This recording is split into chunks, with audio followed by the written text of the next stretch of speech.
Welcome to the latest episode of the ZOTAC Video Podcast. Today we'll be introducing our flagship ZOTAC GeForce GTX 280 Amp Edition with 240 stream processors.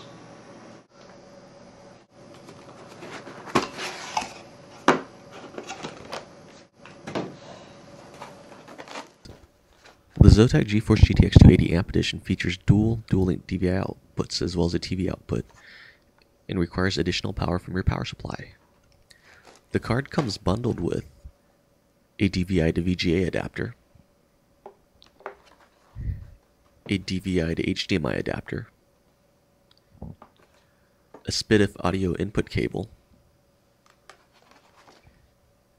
a TV output dongle featuring component and S-video outputs,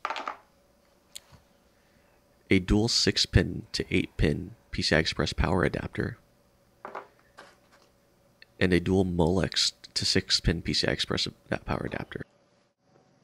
We'll be installing the ZOTAC GeForce GTX 280 Amp Edition into our high-end system featuring a ZOTAC Enforce 790i Supreme motherboard, an Intel Core 2 Quad Q9550 processor, 4GB of Patriot DDR3 memory, and a Western Digital Velociraptor hard drive.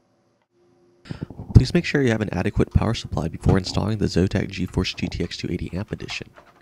ZOTAC recommends a 550 watt power supply for a single card and 800 watt power supply for SLI configurations.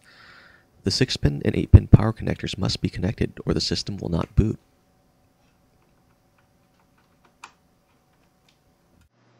What makes the ZOTAC GeForce GTX 280 Amp Edition special is the high overclocks.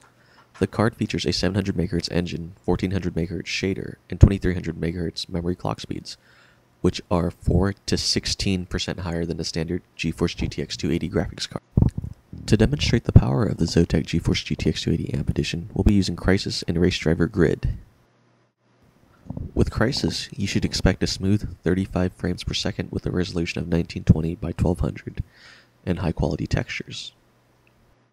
Switching to Grid, you can expect around 85 frames per second with a resolution of 1920 by 1200, 4 times anti-aliasing, and 16 times anisotropic filtering. And that concludes the latest episode of the ZOTAC Video Podcast. Thank you for joining us today.